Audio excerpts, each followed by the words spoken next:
Chapter 89. We think that the game originated in Bangkok, where 3 of the 4 players were posted in 91. The 4th, Highsmith, was a mentor to George Bayer, who is Famine in The Four Horsemen. Highsmith has always worked out of London. Tell me about Highsmith, I said. As I said, he's always been in the main office, London. He was a high-level analyst, then he actually ran several agents. He's a very bright chap, well thought of. He claimed that The Four Horsemen was just a harmless fantasy game. It may be for him, Alex. He may be telling the truth. He's been in a wheelchair since '85.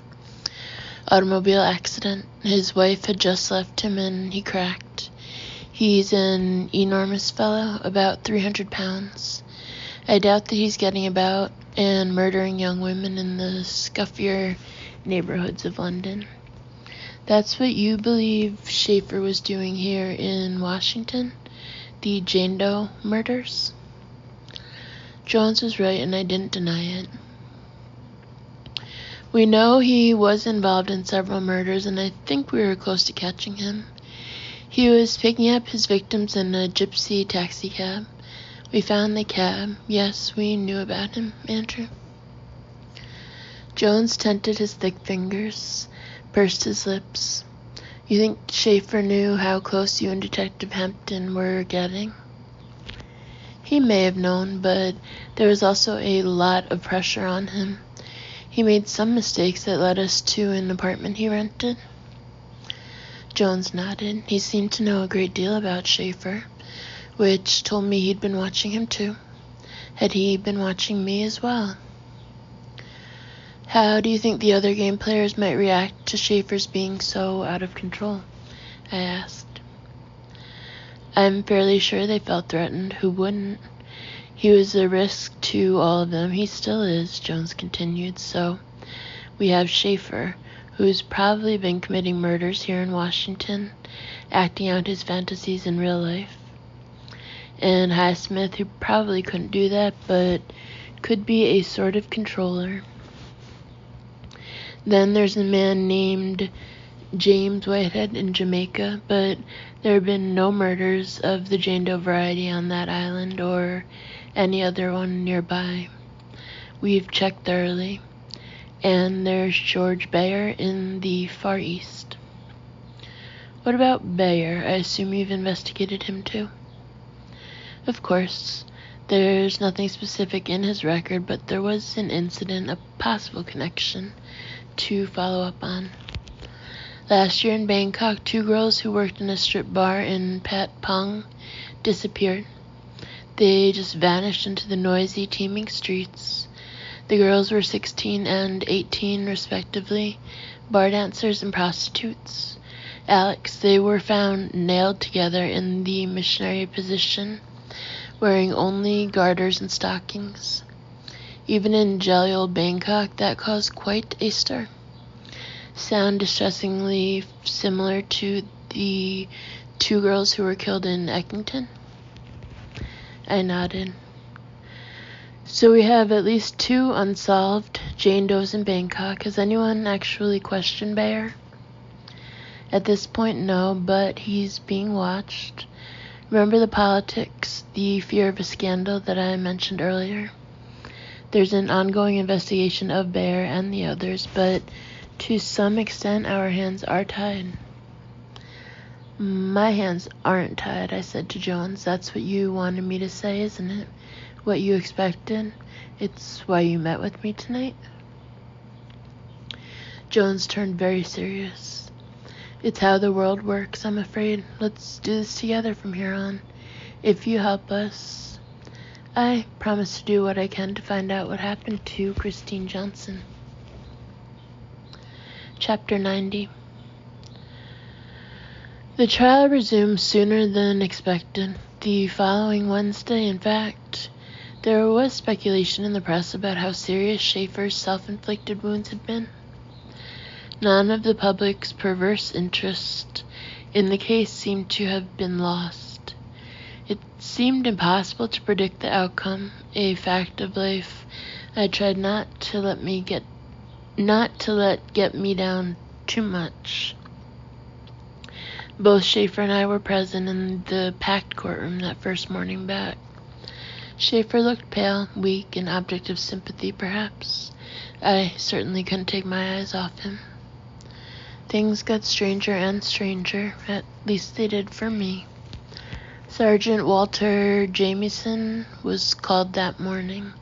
Jamieson had been at the police academy when I attended it. He had taught me my craft, and he was still there, teaching others. I couldn't imagine why he would be called as a witness in Patsy Hampton's murder case.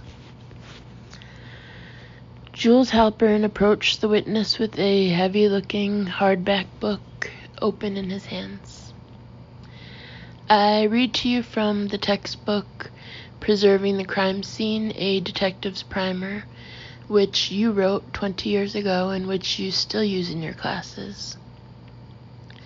It is imperative that the detective not disturb the crime scene until backup can be brought in to corroborate charges effected by the detective to unearth evidence, lest those charges be misconstrued to be those of the perpetration.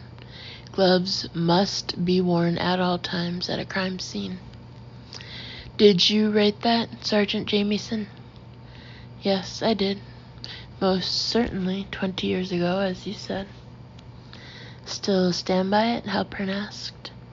Yes, of course. A lot of things have changed, but not that.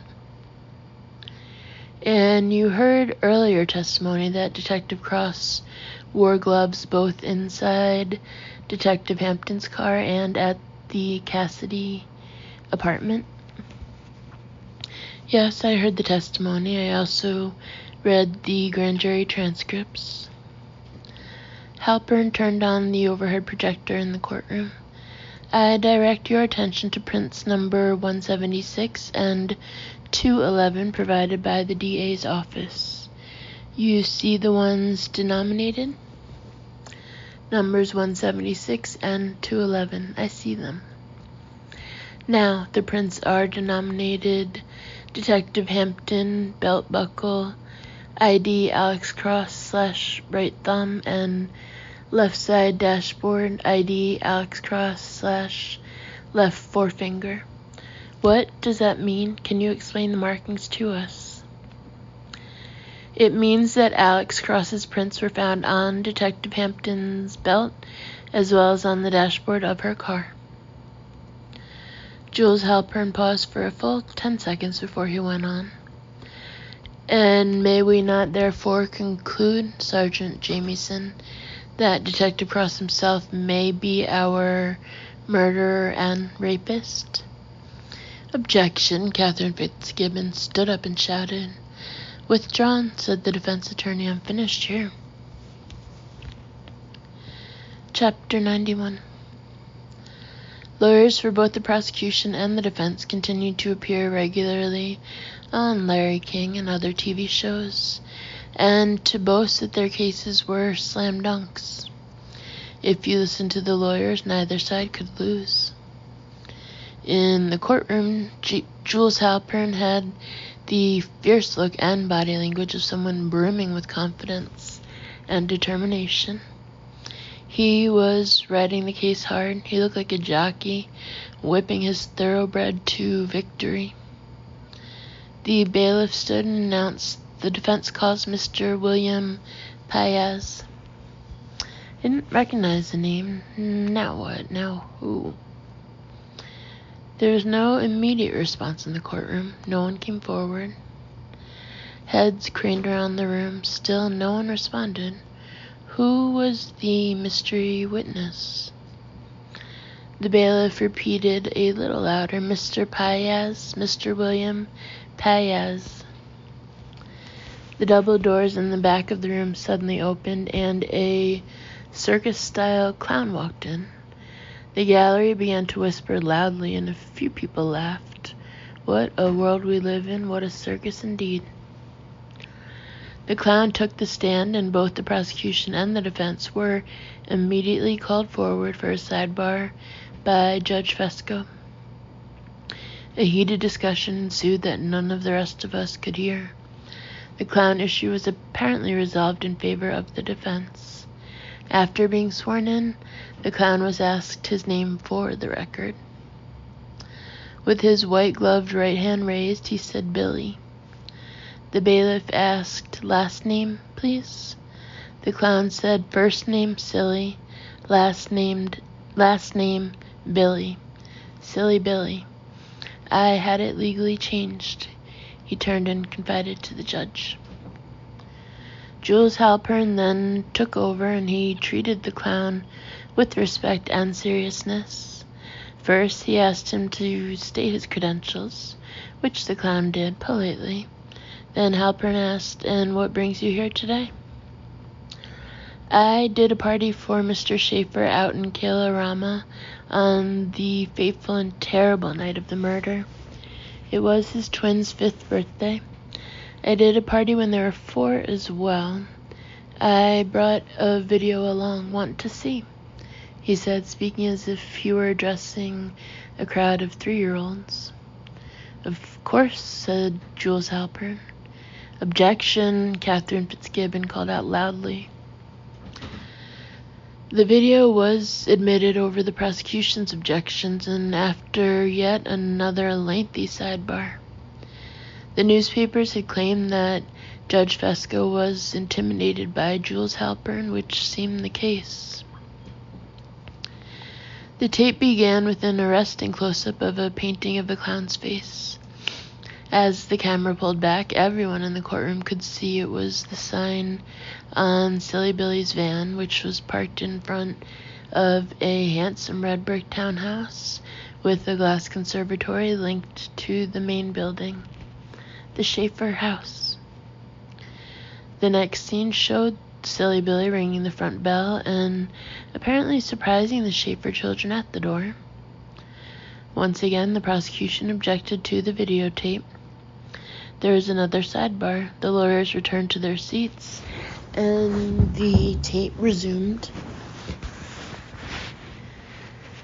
The other children at the birthday party then ran to the door. The clown handed out toys from a sack slung over his shoulder. Teddy bears, dolls, shiny red fire trucks. Silly Billy then performed magic tricks and gags on the sun porch, which looked out onto the backyard. The yard was very pretty, with potted orange trees, white climbing roses, a jasmine vine, lush green grass. "Wait, I hear something outside," he turned and said into the camera. He ran and disappeared from sight. The kids all followed. The tension of surprise and imminent fun showed in the children's eyes. A cream-colored pony appeared, cantering slowly around the corner of the house. Silly Billy was riding the pony. But when the clown dismounted, the kids discovered that the clown was actually Jeffrey Schaefer. All the kids went wild, but especially the Schaefer twins. They ran and hugged their daddy, who seemed the perfect father. There were heartwarming, candid shots of the children eating frosted cake and playing party games. There were more shots of Schaefer laughing and playing with several of the children. I suspected that Jules Halpern had supervised the final editing of the tape. It was very convincing. The adult guests at the party, all dressed up and looking sophisticated, gave glowing testimonials. They said that Jeffrey Schaefer and his wife were outstanding parents.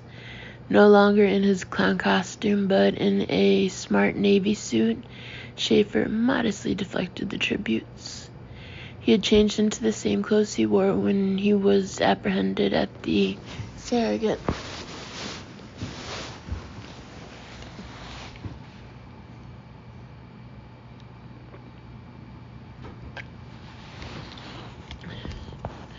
The tape ended with the smiling and quite beautiful twins telling the camera that they loved their mommy and daddy for making their dream come true. The lights came up. The judge granted a brief recess. I felt incredibly angry that the video had been shown.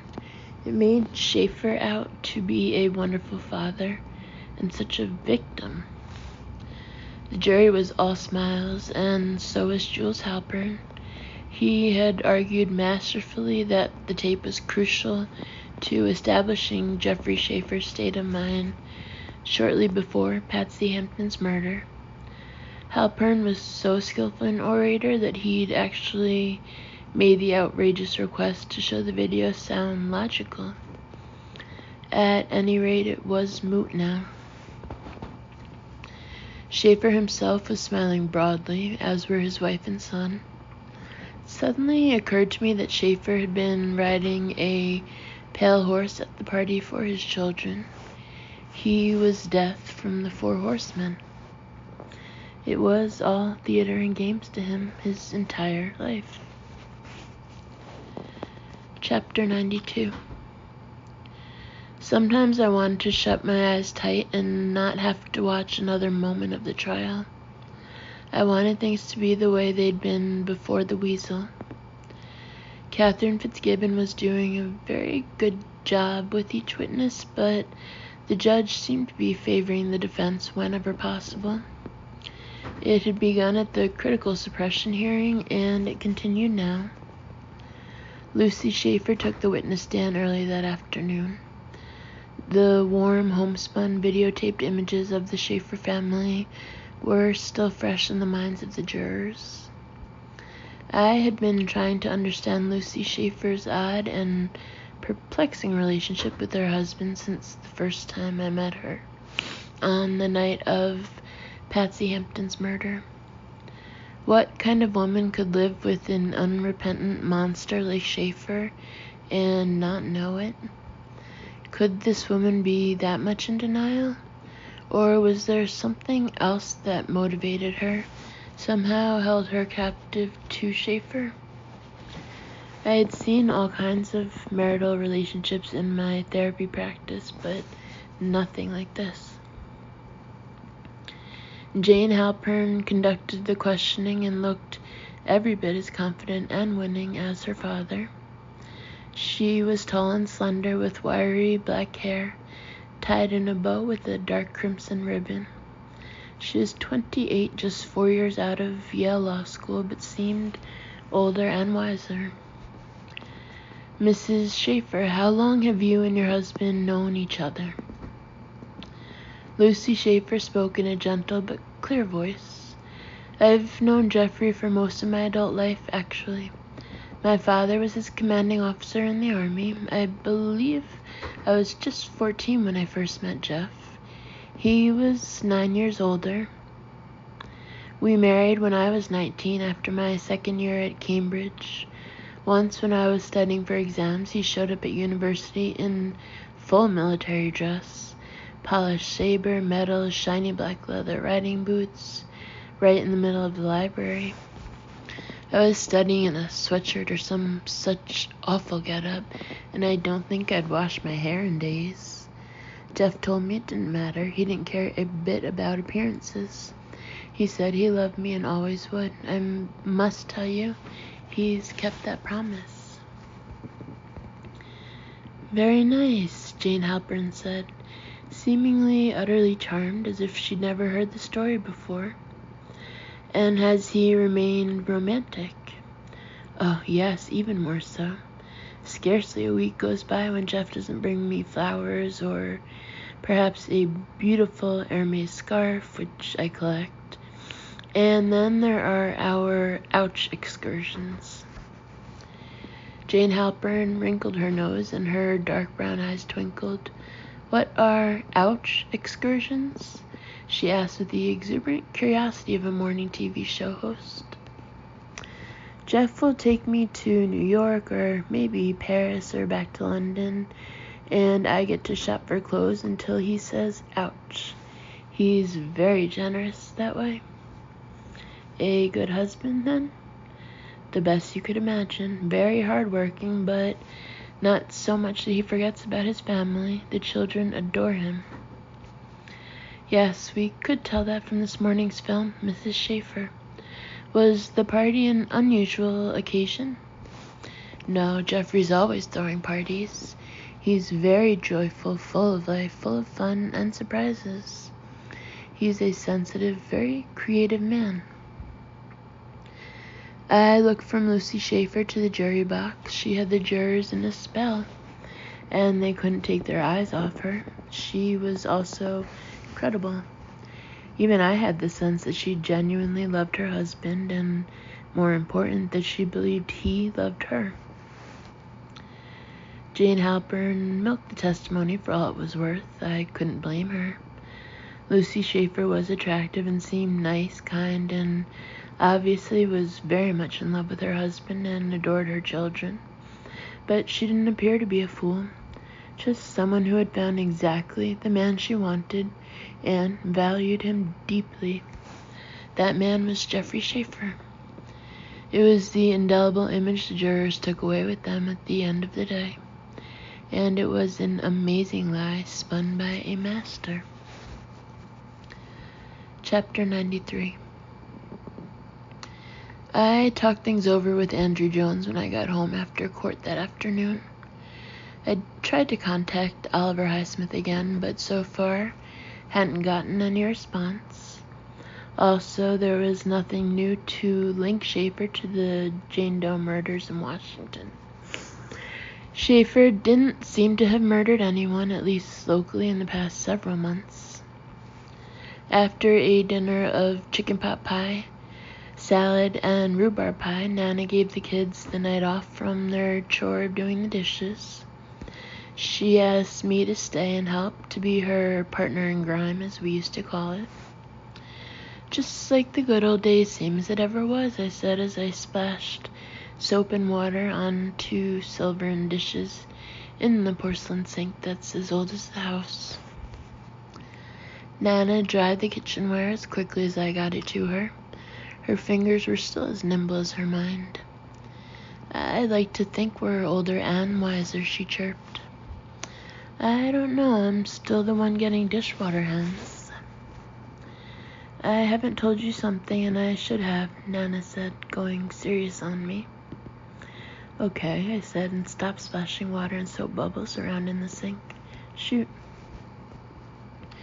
"What I wanted to say is that I'm proud of the way you've been able to handle the terrible things that have happened. Your strength and your patience have given me inspiration, and I'm not easily inspired, especially by the likes of you. I know it has had the same effect on Damon and Jenny. They don't miss a thing." I leaned over the sink. I was feeling in a confessional mood. It's the worst stretch of my life, the hardest thing I've ever had to do. It's even worse than when Maria died, Nana, if that's possible.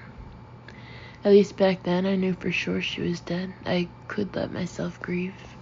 I could finally let her go and breathe again. Nana came around the sink and took me in her arms, which always surprised me with their strength. She looked me squarely in the eyes, just like she always has since I was around 9 years old. She said, "Let yourself grieve for her, Alex. Let her go." Chapter 94. Jeffrey Schaefer had an attractive, loving wife, and that incongruous and monstrously unfair fact bothered me a lot.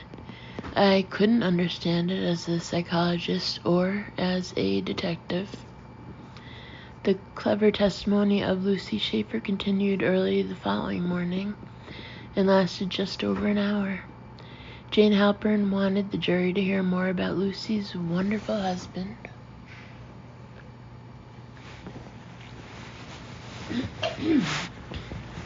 Finally, it was Catherine Fitzgibbon's turn. In her own way, she was as tough and maybe as formidable as Jules Halpern. "Mrs. Schaefer, we've all been listening to you intently, and it all sounds very charming and idyllic, but I'm troubled and confused by something. Here's what troubles me. Your husband tried to commit suicide 8 days ago. Your husband tried to kill himself. So, maybe he isn't quite what he seems to be. Maybe he isn't so well-balanced and sane. Maybe you're mistaken about who he really is. Lucy Schaefer stared directly into the prosecuting attorney's eyes. In the past few months, my husband has seen his life, his career, and his good name falsely put in jeopardy. My husband couldn't believe that these horrible charges were made against him. This whole Kafkaesque ordeal drove him quite literally to despair. You have no idea what it means to lose your good name. Catherine Fitzgibbon smiled and then quipped, "Sure I do. Of course I do. Haven't you read the National Enquirer lately?" That got a laugh from the courtroom audience, even the jury members. I could tell that they liked Catherine. So did I. She continued, "Isn't it true that your husband has been treated for despair for many years? He's seeing a psychologist, Mrs. Schaefer. He suffers from manic depression or bipolar disorder, correct?" Lucy shook her head. "He's had a midlife crisis, that's all it is. It's nothing unusual for men his age." "I see. And were you able to help him with his crisis?" "Of course I was, although not with respect to his work. So much of what he does is classified and top secret. You must understand that." "I must," the prosecutor said, then quickly went on. "So your husband has a great many secrets he keeps from you?" Lucy frowned and her eyes shot darts at the wily prosecutor. "In his work, yes." "You knew that he was seeing Dr. Cassidy, Boo Cassidy?" "Yes, of course I did. We often talked about it." "How often did he see her? Do you know? Did he tell you that, or was it top secret?" Jane Halpern shouted, "Objection!" Sustained. Ms. Fitzgibbon warned Judge Fesco with an arched brow. "Sorry, Your Honor. Sorry, Lucy. All right, then. How often did your husband see Boo Cassidy?" "He saw her as much as necessary, I suppose. I believe her name is Elizabeth." "Once a week, twice, every day?" Fitzgibbon pressed on without missing a beat. "I think once a week. Usually it was once a week." "But the doorman at the Farragut testified that they saw your husband much more than that, 3 or 4 times a week on average." Lucy Schaefer shook her head wearily and glared at Fitzgibbon. "I trust Jeffrey completely. I don't keep a leash on him. I certainly wouldn't count his therapy sessions." "Did you mind that Dr. Cassidy, Elizabeth, was such an attractive woman?" "No, don't be absurd." Fitzgibbon looked genuinely surprised. "Why is that absurd?" "I don't think it is. I think I'd mind if my husband was seeing an attractive woman at her home office 2, 3, 4 times a week." Fitzgibbon moved swiftly. "Didn't it bother you that Boo Cassidy was a surrogate sex therapist for your husband?" Lucy Schaefer hesitated, seemed surprised, and glanced quickly at her husband. She hadn't known. It was impossible not to feel sorry for her. Jane Halpern quickly rose from her seat. "Objection. Your Honor, there is no foundation that my client was seeing a sex surrogate." Lucy Schaefer visibly pulled herself together on the witness stand. She was clearly stronger than she looked. Was she a game player too? Could she be one of the players? Or did she and her husband play a completely different kind of game? She spoke. "I'd like to answer the question, Madam Prosecutor.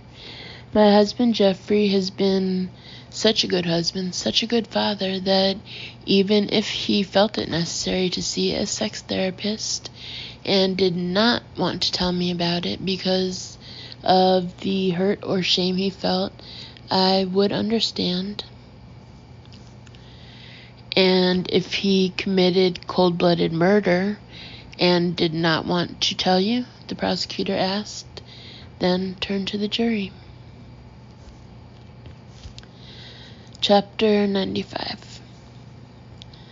Elizabeth Boo Cassidy was in her late 30s, slender and very attractive, with lustrous brown hair that she had worn long since she was a young girl. She was a regular shopper at Neiman Marcus, Saks, Nordstrom, Bloomingdale's, and various chic specialty shops around Washington. It showed.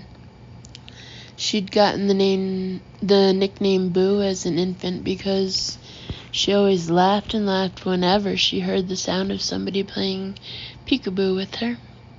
She soon learned to do it herself, muttering, "Boo, boo, boo, boo." In school, right through college, she kept the name, friends said, because she could be a little scary at times. For her important day in court, she'd chosen a single-breasted pantsuit, beautifully cut, very soft and flowy. Her outfit was an eye-pleasing mix of coffee and cashmere cream. She looked like a professional person and a successful one.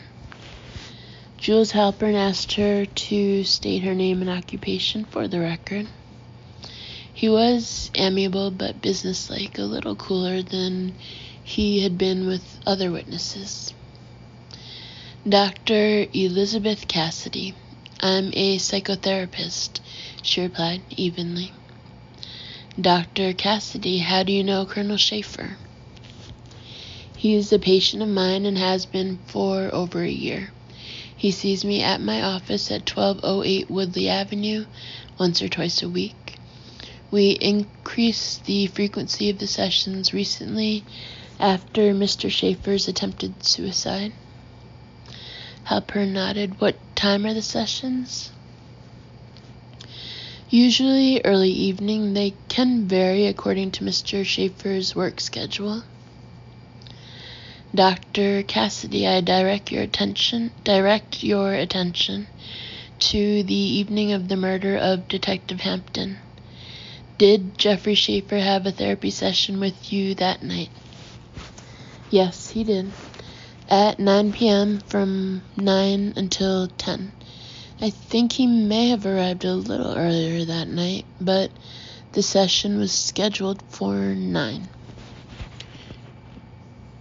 "Could he have arrived as early as 8:30? "No, that isn't possible. We were talking to each other on cell phones from the time he left his house in Kalorama until he arrived at my building. He was feeling a great deal of guilt about his latest dark moods coming too close to his daughter's birthday party." "I see. Was there any break in your conversation with Colonel Schaefer?" "Yes, but it was a very short one." Halpern kept the pace brisk. "How much time passed between the time the two of you stopped talking on the cell phone and his arrival at your office?" 2 or 3 minutes, 5 at the most, while he parked and came upstairs. No more than that." "When he arrived at your office, did Jeffrey Schaefer seem unsettled in any way?" "No, not at all. He appeared relatively cheerful, actually. He had just hosted a successful birthday party for the twins. He felt it had gone very well, and he dotes on his children." "Was he out of breath, tense, or perspiring?" Halpern asked. "No. As I said, he was calm and looked quite fine. I remember it very clearly, and after the intrusion by the police, I made careful notes to keep everything accurate and fresh," she said, then glanced at the prosecution table. "So you made notes for the sake of accuracy?" "Yes, I did." Dr. Cassidy, did you notice any blood anywhere on Colonel Schaefer's clothing? No, I did not. I see. You saw no blood on Schaefer. And when Detective Cross arrived, did you see any blood on him? Yes, I saw dark stains or streaks of blood on his shirt and suit coat, also on his hands. Jules Halpern paused to let everything sink in with the jury. Then he asked a final question. Did Colonel Schaefer look as if he had just murdered someone? No, certainly not. I have nothing further, said the defense attorney. Daniel Weston did the cross-exam for the prosecution. He was 29 years old, bright, quick-witted, a rising star, and known to be a ruthless hatchet man in the prosecutor's office. Dan Weston was also good-looking, blonde, and rugged. He got physically close to Boo Cassidy. They made a fetching couple, which was precisely the visual idea he wanted to communicate. Ms. Cassidy, you weren't Mr. Schaefer's psychiatrist, were you? She frowned slightly, but then managed a weak smile. No. A psychiatrist has to be a medical doctor. You know that, I'm sure. And you are not a medical doctor? She shook her head. I am not. I have a doctorate in sociology. You know that, too. Are you a psychologist? Weston asked. A psychologist usually has a graduate degree in psychology, sometimes a PhD. Do you have a graduate degree in psychology? No, I'm a psychotherapist. I see. Where did you train to be a psychotherapist? American University. I graduated with a PhD in social work. Daniel Weston kept coming at Cassidy. There was hardly a beat between answer and question. This psychotherapy office of yours at the Farragut, what sort of furnishings does it have? A couch, desk, lamp. It's basically very spare.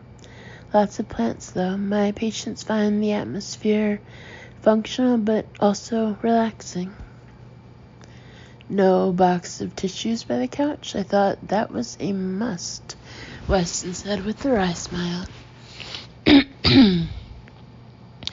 The witness was clearly annoyed now, and maybe even shaken. I take my work very seriously, Mr. Weston. So do my patients. Was Jeffrey Schaefer referred to you by someone? Actually, we met at the National Gallery at the Picasso erotic drawings exhibit. That's been covered in depth by the press. Weston nodded and a thin smile crossed his lips. Ah, I see. Are your sessions with Jeffrey Schaefer erotic? Do you ever discuss sex? Jules Halpern rose quickly, a regular Jules in the box. Objection. Doctor-patient privilege, it's confidential. The young prosecutor shrugged and flipped back his blonde curls with his hand. I'll withdraw the question. No problem. Are you a sexual surrogate? No, I am not. As I stated earlier, I am a psychotherapist. On the evening of the murder of Detective Hampton, did you and Jeffrey Schaefer discuss? Jules Halpern quickly rose again. Objection. If the prosecution is inquiring into the patient's privileged disclosures. Weston raised both arms in frustration. He smiled at the jurors, hoping they felt the same way. All right. Let me see. I'll take this one out of the so-called doctor-patient realm and ask you quite simply if you, Ms. Cassidy, a woman, have had sexual relations with Jeffrey Schaefer, a man. Elizabeth Boo Cassidy hung her head and stared down at her lap. Daniel Weston smiled even as Jules Halpern objected to the question and was upheld by Judge Fesco. Weston felt that he had made his point. Chapter 96. Call Detective Alex Cross. I took a deep breath, composed my mind, body, and soul, then walked up the wide center aisle of the courtroom to testify. Everyone in the room was watching me, but the only person I really saw was Jeffrey Schaefer, the Weasel. He was still playing the part of the wronged, innocent man, and I wanted to bring him down. I wanted to cross-examine him myself, to ask the real questions that needed to be asked, to tell the jury about all the suppressed evidence, to bring justice down on him with all its crushing force. It was a hard thing to have worked honestly for so many years, and now to be accused of being a rogue cop, someone who had tampered with evidence and perhaps worse. It was ironic, but now maybe I would have the opportunity to set the record straight, to clear my name. Jules Halpern smiled cordially at me as I sat down in the witness stand. He established eye contact, quickly looked over at the jury, then turned back to me. His dark eyes radiated intelligence, and it seemed an incredible waste that he was working for Schaefer. I want to start by saying that it is an honor to meet you, Detective Cross. For years I, like most of the jurors I'm sure, have read in the Washington papers about the murder cases you have helped solve. We admire your past record. I nodded and even managed a grudging smile of my own. Thank you. I hope you'll admire my present and future record as well, I said. Let's hope so, Detective, Halpern said. He moved on. We parried for half an hour or so before he asked, You suffered a terrible personal tragedy a short time before the arrest of Colonel Schaefer. Could you tell us about it? I fought the urge to reach out and grab the polite-sounding, insidious little man by the neck. I leaned closer to the mic, struggled for control. Someone dear to me was kidnapped while we were in Bermuda on vacation. She's still missing. I haven't given up hope that she'll be found. I pray every day that she's still alive. Halpern clucked sympathetically. He was good, much like his client. I really am sorry. Did the department give you adequate time off? They were understanding and helpful, I said, feeling my jaw stiffen with resentment. I hated that Halpern was using what had happened to Christine to unsettle me. Detective, were you officially back on active duty at the time of Detective Hampton's murder? Yes, I went back on full-time duty about a week before the murder. Was it requested that you stay off active duty for a while longer? It was left up to me. The chief of detectives did question my ability to resume my duties, but he made it my choice. Halpern nodded thoughtfully. He felt your head might be elsewhere. Who could blame you if it was? I was upset. I still am, but I've been able to work. It's been good for me. The right thing to do. There were several more questions about my state of mind, and then Halpern asked, when you found out that Detective Hampton had been murdered, how upset were you?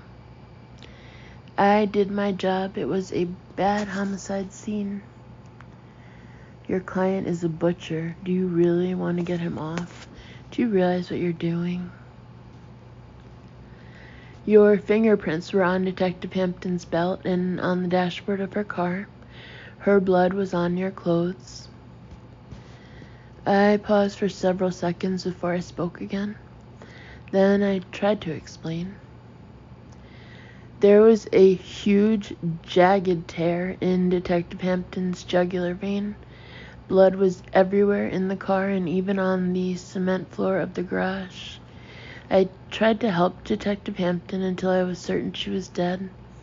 That's why my fingerprints were in the car and Detective Hampton's blood was on my clothes. You tracked blood upstairs?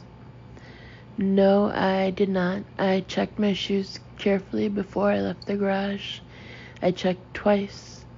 I checked because I didn't want to track any blood up into the building. But you were upset, you admit that much. A police officer had been murdered. You forgot to put on gloves when you first searched the scene. There was blood on your clothes.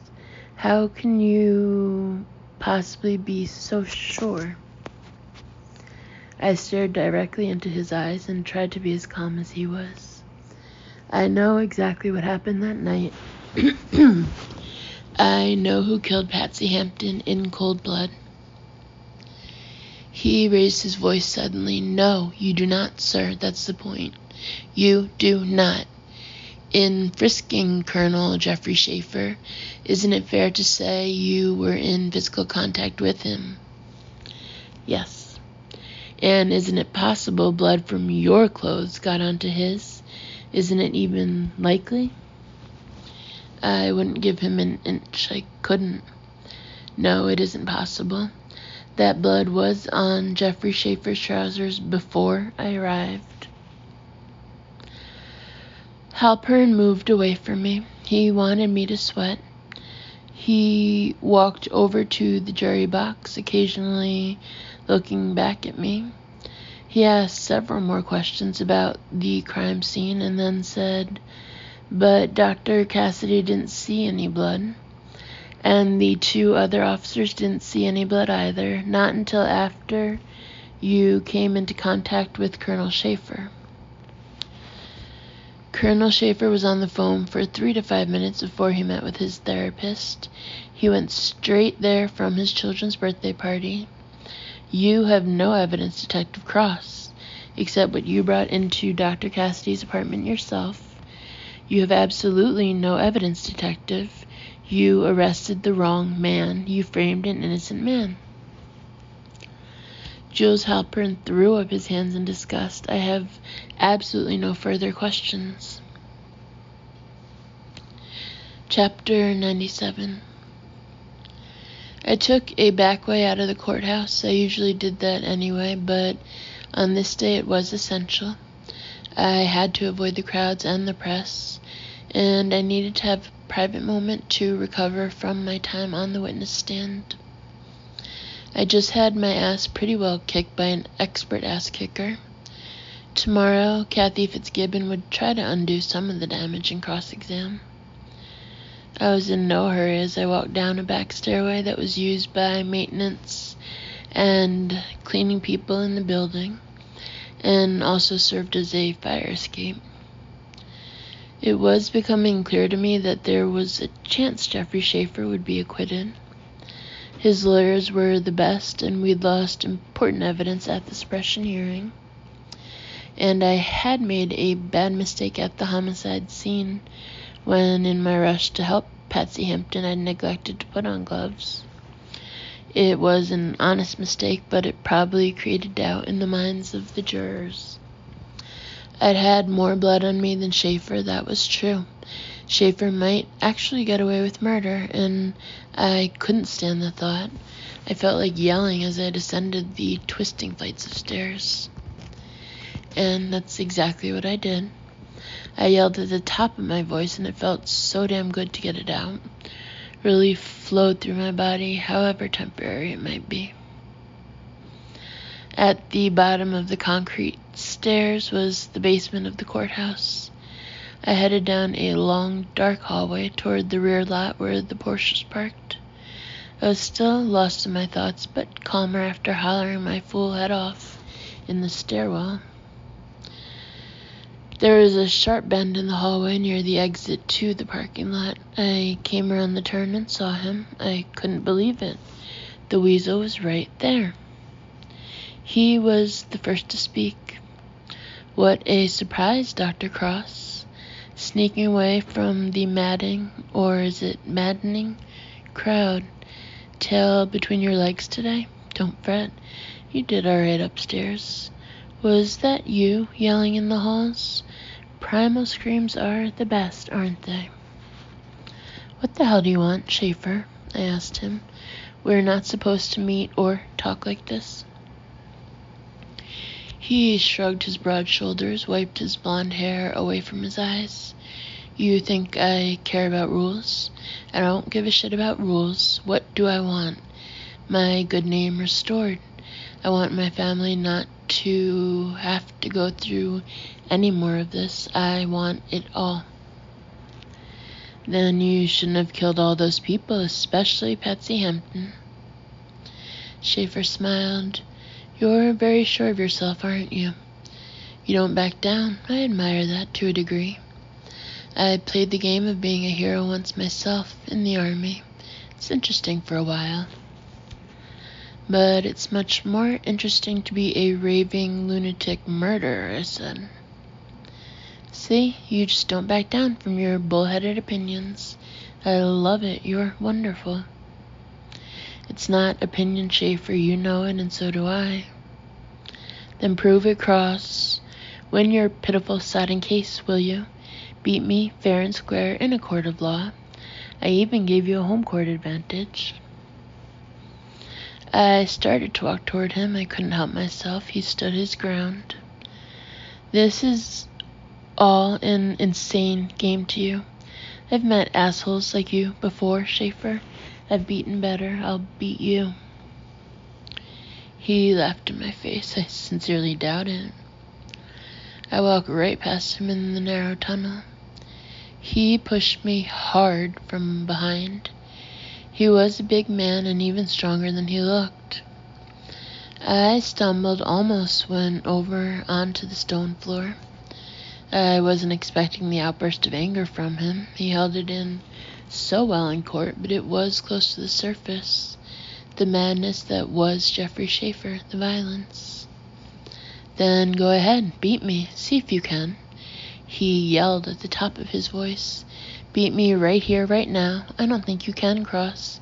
I know you can't. Schaefer took a quick step toward me. He was agile and athletic, not just strong. We were almost the same size, 6'2" or 3", 200 pounds.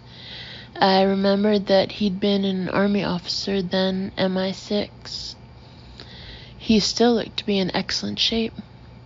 Schaefer pushed me again with both hands. He made a loud grunting noise.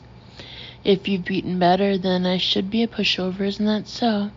I'm just a pushover. I almost threw a punch. I wanted to. I ached to take him down, to wipe the smug, superior look off of his face. Instead, I grabbed him hard. I slammed Schaefer up against the stone tunnel wall and held him there.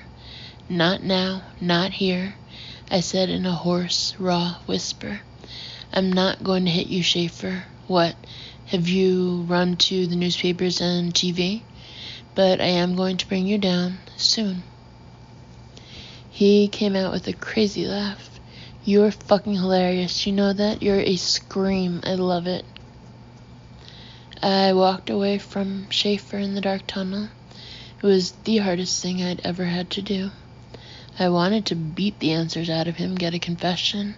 I wanted to know about Christine. I had so many questions, but I knew he wouldn't answer them. He was here to bait me, to play. You're losing everything, he said to my back. I think I could have killed Jeffrey Schaefer on the spot. I almost turned, but I didn't. I opened the creaking door and went outside instead. Sunlight streamed into my eyes, half blinding me for a dizzying moment. Shading my face with an arm, I climbed the stone stairs to the parking area, where I got another unwanted surprise. A dozen grim-faced members of the press, including some well-known reporters, were gathered in the back parking lot. Someone had alerted them. Someone had tipped them off that I was coming out this way. I looked back at the gray metal door, but Jeffrey Schaefer didn't come out behind me. He had retreated and disappeared back into the basement. Detective Cross, I heard a reporter call my name. You're losing this case. You know that, don't you? Yes, I knew. I was losing everything. I just didn't know what I could do to stop it. Chapter 98. The following day was taken up with my cross-examination by Catherine Fitzgibbon. Catherine did a good job of redressing some of the harm done by Jules Halpern, but not all of it. Halpern consistently broke up her rhythm with his objections. Like so many recent high-profile trials, this one was maddening. It should have been easy to convict and put away Jeffrey Schaefer, but that wasn't the case. 2 days later, we got our best chance to win, and Schaefer himself gave it to us, almost as if he were daring us. We now realized that he was even crazier than we thought. The game was his life. Nothing else seemed to matter. Schaefer agreed to take the stand. I think I was the only one in the courtroom who wasn't completely surprised that he was testifying, that he was playing the game right in front of us. Catherine Fitzgibbon was almost certain that Jules Halpern had advised, begged, and warned him not to do it, but there Schaefer was anyway, striding toward the witness stand, looking as if he had been called up there to be ceremoniously knighted by the Queen. He couldn't resist the stage, could he? He looked every bit as confident and in control as he had the night I arrested him for Patsy Hampton's murder. He was dressed in a navy blue double-breasted suit, white shirt, and gold tie.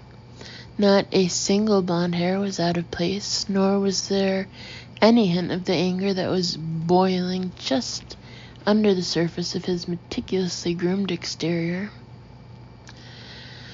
Jules Halpern had addressed him in conversational tones, but I was sure that he felt uneasy about this unnecessary gamble. Colonel Schaefer, first I want to thank you for coming to the witness stand. This is completely voluntary on your part. From the very beginning, you've stated that you wanted to come here to clear your name.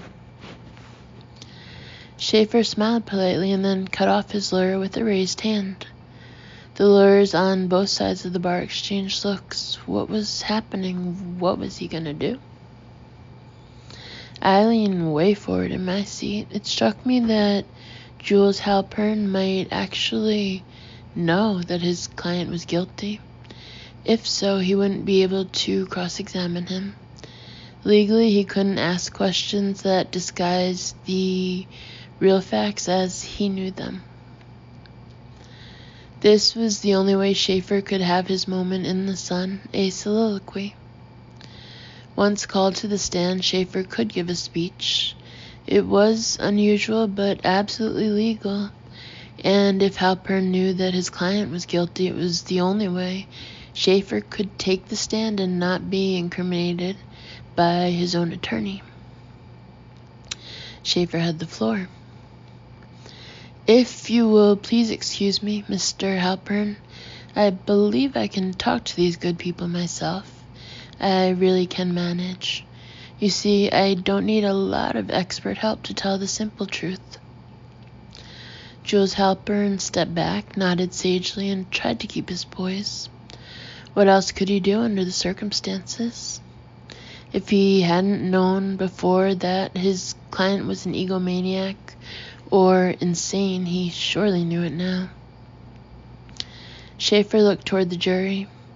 It has been stated here in court that I am with British intelligence and that I was MI6, a spy. I'm afraid that I am actually a rather unglamorous agent, double or nothing, if you will. The light, well-aimed jab at himself drew laughter in the courtroom. I am a simple bureaucrat like so many others who toil away their days and nights in Washington. I follow well-established procedures at the embassy. I get approvals for virtually everything I do. My home life is simple and orderly as well. My wife and I have been married nearly 16 years. We love each other dearly. We're devoted to our 3 children. So I want to apologize to my wife and children. I am so frightfully sorry for this hellish ordeal they've had to go through. To my son Rob and the twins Trisha and Erica, I'm so sorry. If I'd had any idea what a circus this would become, I would have insisted on maintaining diplomatic immunity rather than trying to clear my name, our name, their name. While I'm making heartfelt apologies, I'll make one to all of you for being a bit of a bore right now. It's just that when you're accused of murder, something so heinous, so unthinkable, you want desperately to get it off your chest.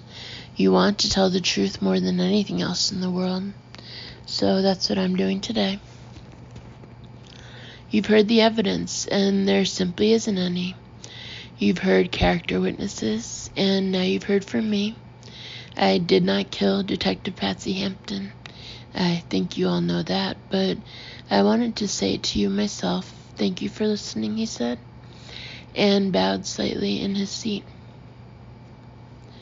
Schaefer was brief, but he was poised and articulate, and unfortunately very believable. He always held eye contact with the jury members.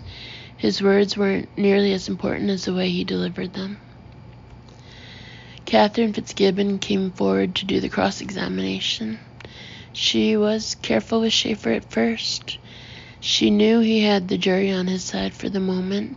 She waited until near the end of her cross-exam to go after Schaefer, where he might be most vulnerable. Your statement was very nice, Mr. Schaefer. Now, as you sit before this jury, you claim that your relationship with Dr. Cassidy was strictly professional, that you did not have a sexual relationship with her, correct? Remember, you are under oath. Yes, absolutely, she was, and hopefully will continue to be my therapist. Notwithstanding the fact that she admits to having a sexual relationship with you. Schaefer held his hand out toward Jules Halpern, signaling for him not to object. I believe that the court record will show that she did not admit to such. Fitzgibbon frowned. I don't follow. What do you think she didn't answer? Why do you think she didn't answer, counsel? Schaefer shot back. That's so obvious, because she didn't care to dignify such a question. And when she hung her head, sir, and looked down at her lap, she was nodding assent.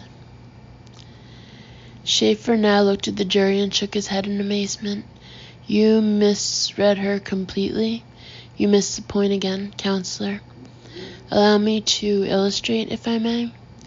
As King Charles said before being beheaded, give me my cloak lest they think I tremble from fear. Dr. Elizabeth Cassidy was deeply embarrassed by your associate's crude suggestion, and so is my family, and so am I. Jeffrey Schaefer looked at the prosecutor with steely eyes. He then acknowledged the jury again. And so am I.